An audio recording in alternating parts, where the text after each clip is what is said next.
Now moving on to the third run for this milestone. I'm sure all of you have heard about the HMPV virus and how it's been a buzzword in the past couple of weeks. But now, thankfully, we know that it's not going to be very harmful and it's more manageable and it won't impact us in the ways that COVID-19 did. Now, when I talk about COVID-19, I'm sure it brings back a flood of memories about the ways that it impacted our industry in. And that's what our next segment is all about. It's about COVID-19 and the practices post-COVID in the European countries specifically. May I now call upon Mr. Tom Renneberg, CEO at esanum, who's going to take us through how the pharma companies engage European doctors post-COVID, sharing the best practices, the do's and don'ts, and some real-time examples. So may you join us on the stage? Hailing from Berlin, Mr. Tom Renneberg combines scientific expertise with entrepreneurial vision. After graduating from the United World College in Hong Kong and studying molecular genetics at University of Toronto, he returned to Europe to explore startups and healthcare. In 2007, he founded esanum in Berlin, a platform that now connects over 2 million medical doctors worldwide and employs 150 professionals from 25 nations. So now let's learn from his experience. Over to you, Mr. Renneberg. Very delighted and a bit humbled to be here. It's my first time in India. So bear with me, I landed yesterday, I'm also a bit jet-lagged. If I can get my presentation, that's great, thank you.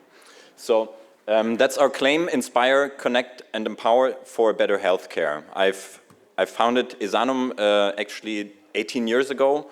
A bit hard to believe, it's actually the longest project in my life, longer than any relationship I've been with my company. And now we're over 100 people.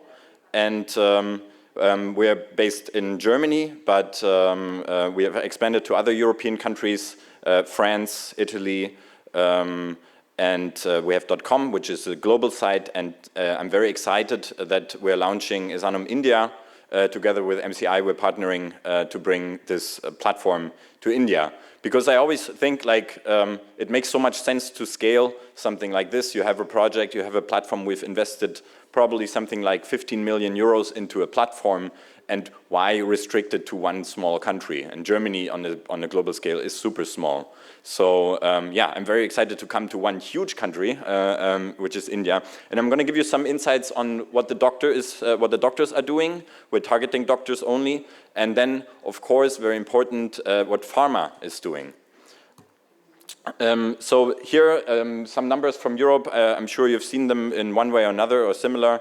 This is the digital information preference from doctors, and it's a mix, basically. It's CME, so education, they search, they like to be in communities, and they open a lot of emails. So emails is still a big trend, and also after COVID, the inbox is just exploding from the doctors. I'll get into that in a bit. So looking at this preference, we decided to be basically a one-stop shop for the doctor. So we are a newsroom where we gather news, we bring news to the doctor. We are a community, it's sort of like LinkedIn, where doctors can connect. Also, I found a very interesting statistics that 60% of the European doctors, at least, they like to marry another doctor. So dating is actually a part of our community, and we don't call it dating, of course, it's professional networking, but in reality, if you look at the numbers, the men, they like to look at women's pictures and the other way around, especially, and that together with conferences. Anyway, it gets interesting. And the last part is education. A lot of doctors like to educate themselves, and we bring education to them in any format. Anything that can be, that is educative, is even an invitation to a conference, which is then educational, but of course also a lot of digital webinars. I'm going to jump through my browser. I think that's the easiest way to show you a little bit around. So just briefly, this is a French platform. Everything is in French. We offer some content, all kinds of content. This is in Italy. So it's content from conferences, content that we produce, content that we license, and also content, and that's where I think it gets interesting, that we curate. So that we just find on the internet and we guide the doctor to it. We guide our users to it. A little bit like Google News, what Google News is doing. I'll get into that a bit later because I think that's a most interesting part, because actually what I've learned in the last 18 years is that producing content is so tedious and so expensive, and I can't even keep up. We're only 100 employees, we make about 10 million revenue. We can't produce content in every medical field all the time, every day. So we will never be that news portal if we have the ego to say it's our content and we produce it. It just won't work. It's gotten a little bit easier if, once we got Pharma in, because Pharma is giving us a lot of content. Pharma is spending a lot of money on very good content, and actually it's gotten better over the years. So when I started 18 years ago, the Pharma content was frankly very bad. It was very blunt, very advertisement, very pushy, and basically I like to refer it to, I was at a campaign for Bayer, Xarelto, and actually I talked to the product managers at Bayer, and all they wanted to do is basically imprint the Xarelto X onto the eyes of the doctors, basically. They didn't care about the message, really. They just wanted everything in their color, everything in their branding. And the message, even though they had good science, they pushed that to the side and they decided to do a branding campaign. That was 15 years ago. So we've come a long way, and Pharma learned a lot, and Pharma today, luckily, for me also, and of course for the doctor who's consuming it, is producing very good content as well. But still, it's not enough to be everyday newsworthy. And Pharma itself, this is our English side, Pharma itself is also very restricted because they're only interested in certain fields. They're not entertaining all doctors. They're not in the game to produce content for all doctors. So I always say to Pharma, you need to go out and fish where the fishes are, basically.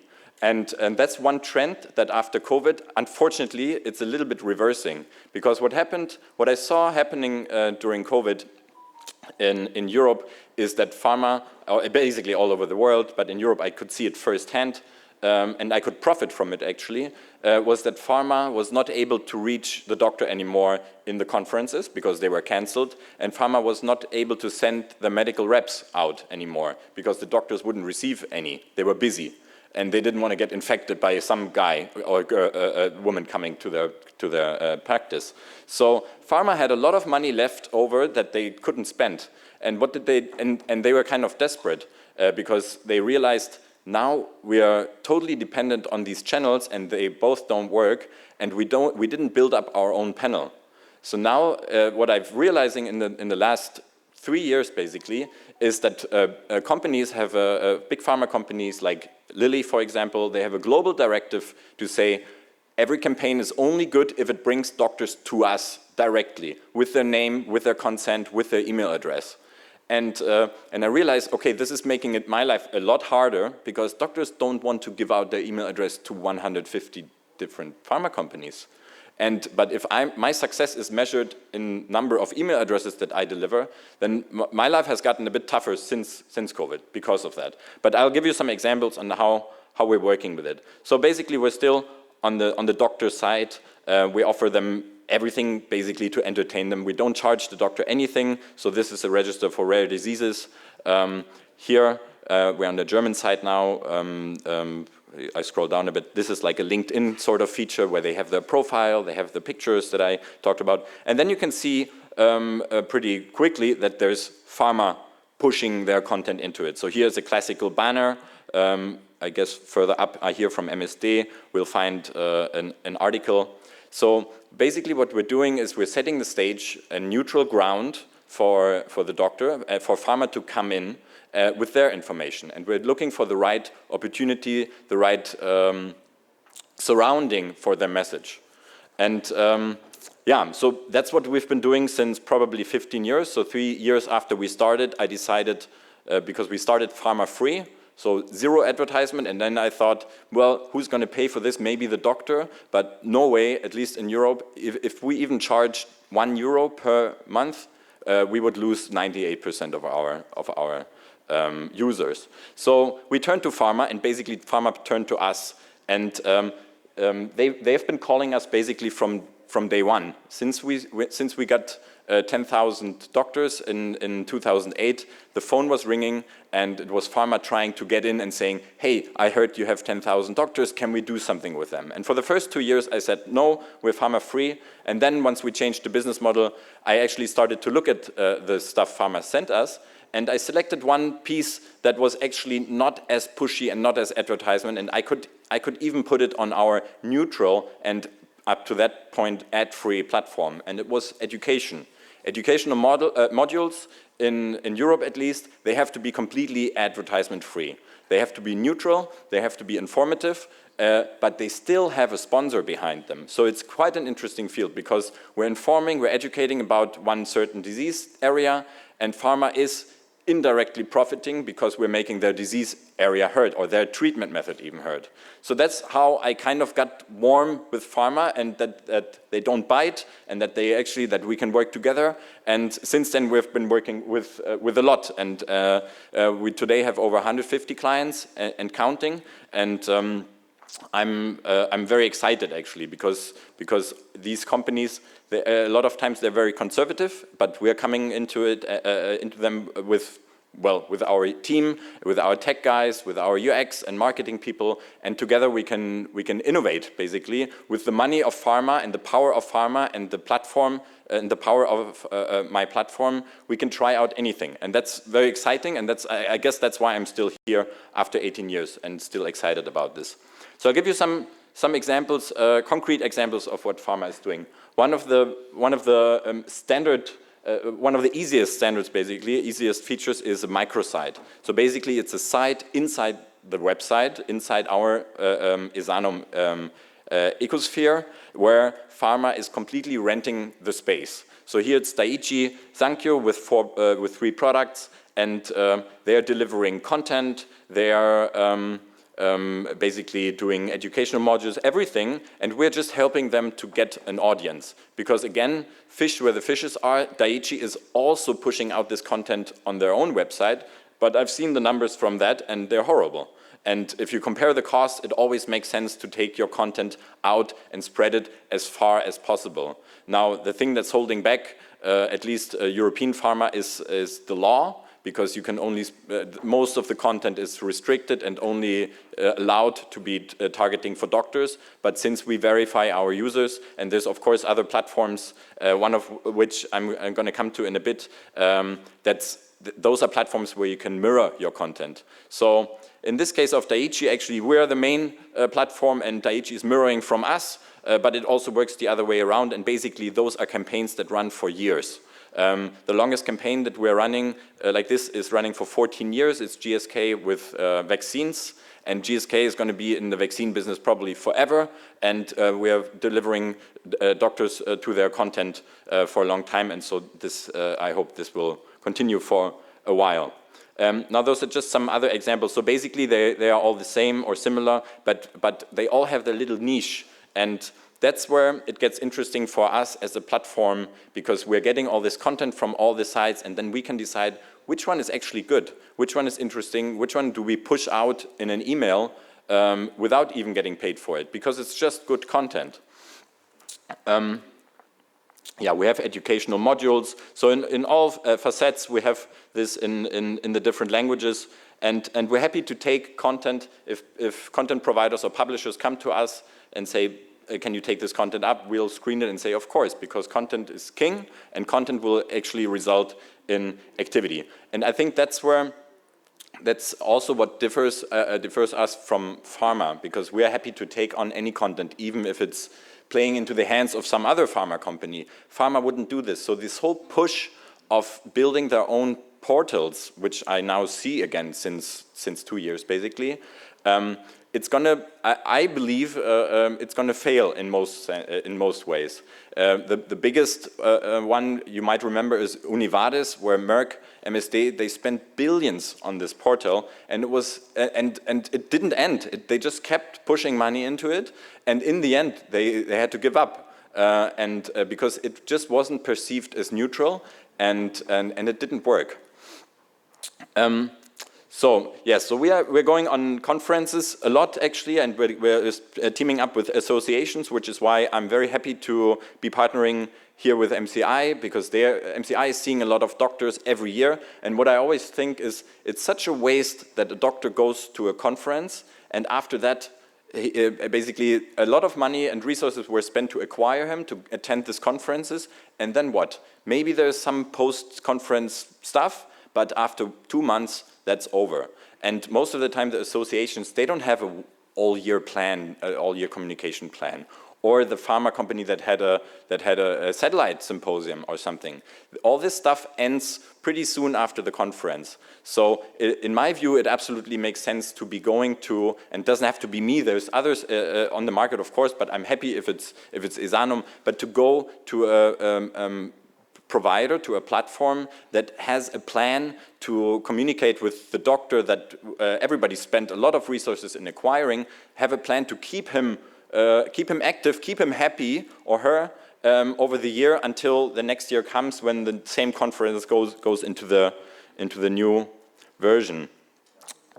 So yeah, I'm just going to browse through this. So basically, pharma, if you look at the platforms today, pharma is all over the place. Here we have educational modules, so the doctor can actually register. Those are actually live, so we're talking about January 22nd at 6 p.m.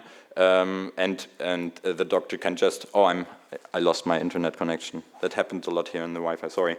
I'll go back. And the doctor can just join and through the calendar. One moment, I have to connect to my, there we go.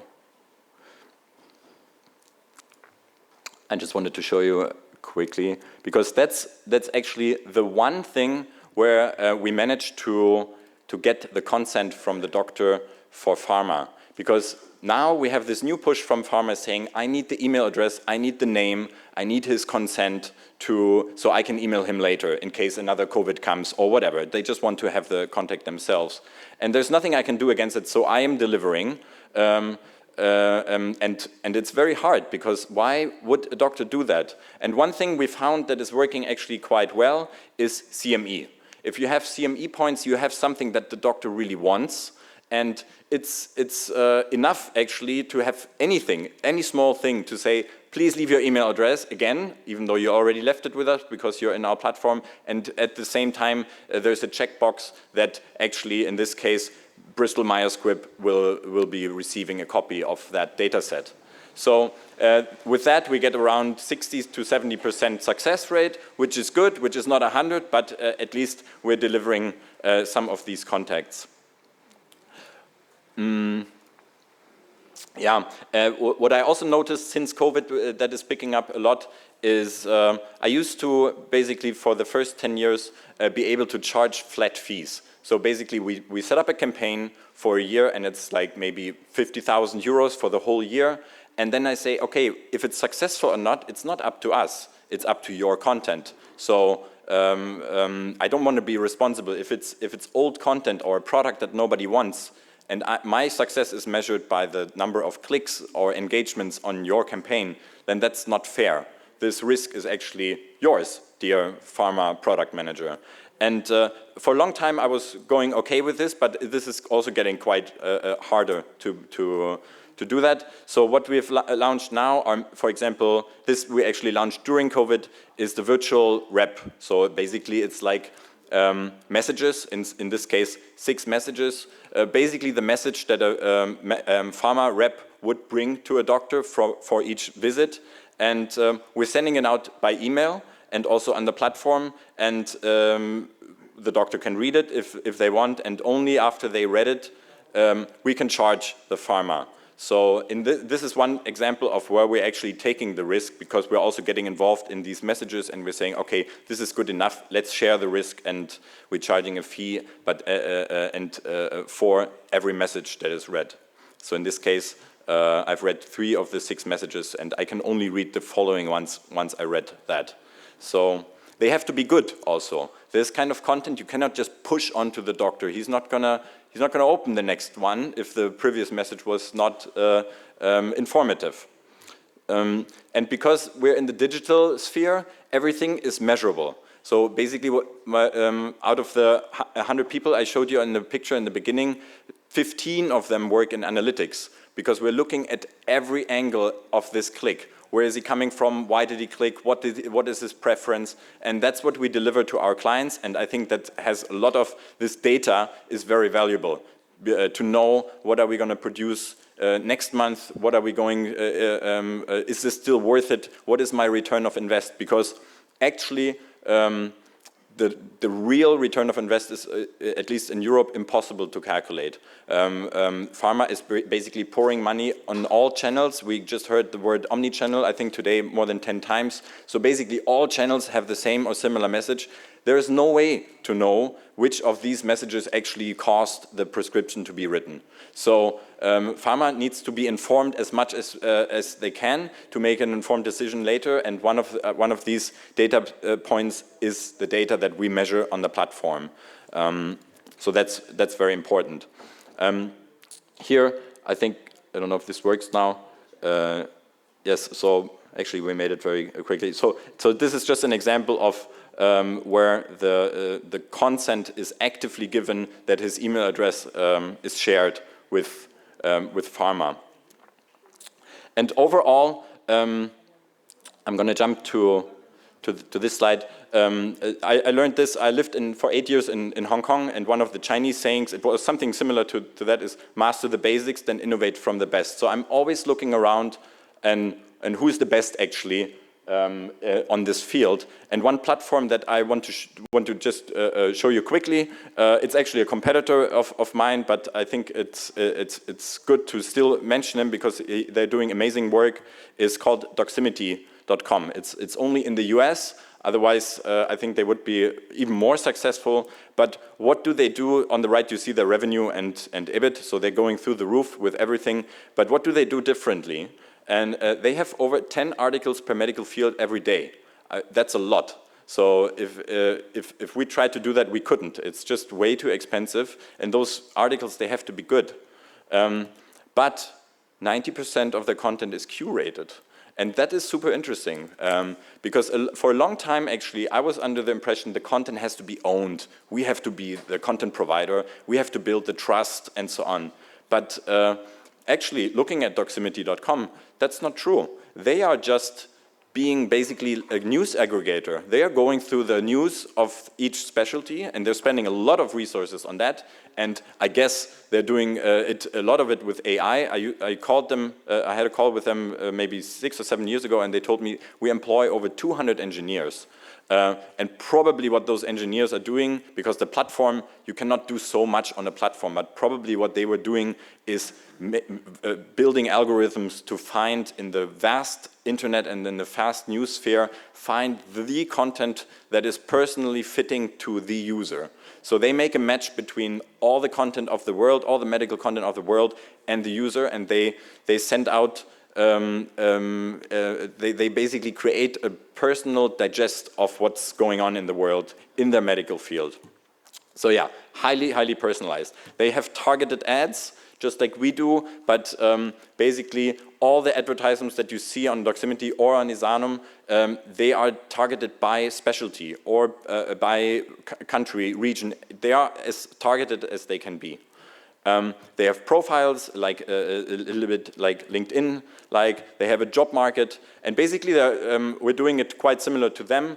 And what I just want to try to bring across is we entertain the doctor in any way we can, keep him happy, keep him active, and then we have the space to put in targeted messages, sponsored messages from pharma, sponsored educational modules, all this stuff. Because if we don't have the ground set, if we don't have a neutral ground of good news that is really relevant and valuable, then he will not read these pharma messages. So basically they only work together. Yeah, so I'm very excited about Doximity. I just wanted to show you. So if you have a chance, check out their platform. Yeah, so that's just an example of we're piloting this curated content. So this is content that is actually not hosted on our platform, that with one click you land on the content provider itself, on the publisher here, Nature, and so on. So, yeah, this is one field I'm very excited to get into. And lastly, I want to share one project with you that actually a pharma company came to us with very recently. And at first, I couldn't believe that this is actually possible with GDPR. The GDPR is, I think, here it's called DPDPA, right? Data protection. It's very, very big in Europe, and here it is as well. I compared the fines. The fines in India are even higher. So you really want to be compliant with GDPR, or in your case, DPDPA. And what this company is actually, what this pharma company was actually asking us to do is target doctors on their phones through their Google and Android and iPhone ad ID. So here in the middle you see AAID and IDFA. And basically what's happening right now, and this is 100% GDPR conform, is that a lot of apps like Uber, for example, everybody's using Uber in Germany, I think in India it's also very popular, they need your location all the time because they want to know where to send the car. And what you are agreeing to, so you actually give your consent, is that your location is shared with Uber. And what they do is they anonymize it, so your name is of course cleared, but aggregated, they sell this data. They study it, they do anything they want with it, and it's totally, totally legal. And this data from all kinds of apps, so basically any app that requires your location could be doing this. I'm not saying that Uber does it, but these sources are from anywhere, so it could be a weather app that just tells you what country are you in, what's the weather. What they're doing is they're aggregating this data and selling it, so you are able to target, or we are able to target individuals based on their location history. So I had a call yesterday with a company that is actually selling this data, and for the whole of India, it costs, for 2 weeks of data, it costs only $10,000 US dollars. And that's pretty crazy, I think, because you're getting data together with the Apple and Google ID to target these individuals on their phones or wherever they are. And what do you do with the geodata? You could do things, and that's the first thing I thought about to do, is, for example, on a conference center. Everybody, you know that a big conference is happening on a certain place. So basically you put a fence around that conference center, and you say, okay, anybody who goes in and out this conference center for the next 2 days, he's probably, or there's a much, much higher chance that he or she is a doctor. And then you can target this individual for as long as you want, basically, as long as they have their phone. And I think that's pretty crazy that this is possible with GDPR. I know it has not so much to do with the rest of my talk, but I just wanted to share this with you because I'm so amazed to do it, and I'm actually running this, starting to run this campaign now, and I can let you know how the campaign is going. But basically, what we're always doing is we're trying to find the needle in the haystack. In Europe, only 0.5%. Is it the cable? 0.5% of the population are doctors. So that means 99.5% of Android and iPhone users are patients that we don't need for my platform. We are running a doctor's platform. So being able to target these on the open world, I think it's a game changer, and I'm very excited to be trying this out. Anyway, I decided to skip a few slides just to open up also the floor to your questions. I'm very happy to keep this more interactive, and if we don't have a chance to meet today, feel free to add me on LinkedIn. I'm always happy to, wait, I'll also put my QR code. I'm always happy to engage and try out new ideas. Also, if you want to learn about how this campaign with the Google and Apple IDs is going, I'm happy to keep you posted. That's it for me. So, thank you. Behavior time spent on a neutral platform of a HCP, maybe in Europe. Yeah. What is the typical time, a weekly or monthly they do spend? So the average time is 3 minutes. And it went up actually quite a lot. Before COVID it was less, but because the offers of webinars went up dramatically. So the number of digital educational formats in Germany or in France, those are the two numbers that I recently saw, they tripled in these last 3 years. And this is what's driving up the average time. So an educational module by law in Germany, for example, has to be at least 30 minutes in order to get a CME point, and that's what's keeping the users there. Otherwise, before that, it was 1 minute and 10, so it was very short. Sure. Thanks, Ram. Sure, thank you for the question. Any other question? I think his question was not one duration. In a month, how much time does the doctor stay in? Well, that highly depends on the content. So, for example, I showed you, my picture's already gone. I showed you the gastroenterology feed. We are curating content, so we are getting 10 content pieces a day, and we were able to drive up the engagements to 3 to 4 a month, which is a lot for us. We have some users that don't show up for half a year, and then they're just basically they're reading their email and they're never clicking. And I've actually moved away from this KPI to say I need the user on my platform, because I think that's also outdated. Now I just want our content to be read. I want my emails to be delivered, not even opened. So we have changed just this year. So just 1 week ago, actually, I had a speech in front of my employees, and I said our new driving force, or North Star, we call it. So it's the one KPI that we all look to, is touch points with doctors. And it used to be engagement, or it used to be page impressions on the site. And I think it's outdated, because now I'm creating touch points anywhere. It doesn't have to be on my platform. And maybe my platform is even too small in some countries. And it's impossible to drive all the people to your platform, because then also you have to keep the platform super pretty and for all specialties and so on. So in many cases, it makes sense to focus on something else. And in our case, it is touch points. So for example, when we send out an email and the email is opened, but not clicked, just opened, that's already a touch point. So in terms of that, we're creating many touch points. So on average, something like 10 per month per user. But if you focus on the site, then it goes down dramatically. And also because we're not even focusing on that anymore.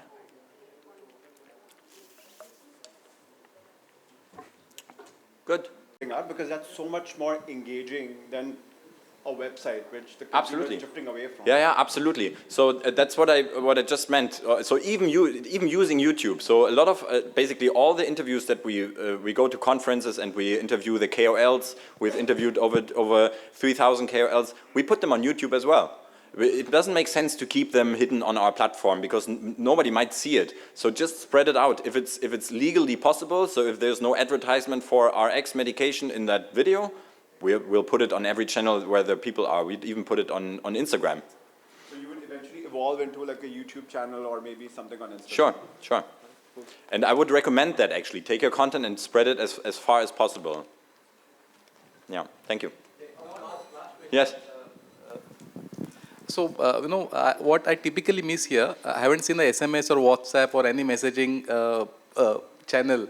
So you guys only still prefer email only? In typically our omni-channel strategy, there is always a messaging platform, messaging channel. So WhatsApp or maybe Telegram or a SMS. SMS is still relevant, or RCS message. No, actually in Germany or in Europe, we do it all through email. There's a little bit in the browser push notification, but that's negligible. So we haven't managed to make a jump to WhatsApp, for example. Also, this whole GDPR drive, I call it, doctors in Germany are very wary about being professionally on WhatsApp. I don't know why. It actually doesn't make sense. It's encrypted and so on. So it's just as safe as our platform. But no, email is absolutely crucial. And basically what I've noticed is a fight for the inbox. So basically the number of emails that the doctor is getting, it has tripled in the last years, because what I mentioned in the beginning, Pharma has realized we need to send emails too. So now everybody is sending emails, and Google is actually trying to counter it. So Google, if you don't open an email 3 times, it'll make it very easy to unsubscribe. So everybody's fighting, right now, at least in my world, everybody's fighting for the inbox and we're increasing the number of emails basically every month. Cool. So we are lucky to in India have India and WhatsApp and SMS as a marketing channel. Okay. Thanks, Jack. Oh, yeah, that's interesting. How much pharmacies or pharmacists influence the pharma business, and can we engage with pharmacies as well through this type of Yes, sure. We could open the platform to any target audience. So, like I said in the beginning, we're just about to launch in India, and we're actually looking for partners to do this with. So MCI and esanum are doing this together. And if we decide, if you want to target pharmacists, it makes total sense. Basically, any medically related person is interested in this content. So for sure, we have done campaigns in Europe, in Italy and Spain with pharmacists, but we are not using pharmacists, we're not the pharmacist platform, so to say. But in India, we could be. I'm absolutely open to that. Anything that makes sense. I'll also add to what you just asked. So we're going to customize it to India because in Europe, email is what sells, but in India, nobody opens emails. So here we're going to be focusing mainly on WhatsApp. That's a tech they will need to develop. But in India, we're going to sort of Indianize, and also the content. We're going to take the best from Europe and US, but it's going to have the Indian perspective. So there'll be a lot of Indian content also there. That's it. Thank you. Thank you very much. Thank you. Thank you so much, Mr. Renneberg. Your session was super insightful. May I now request Mr. Salil Kalyanpur to kindly felicitate Mr. Renneberg.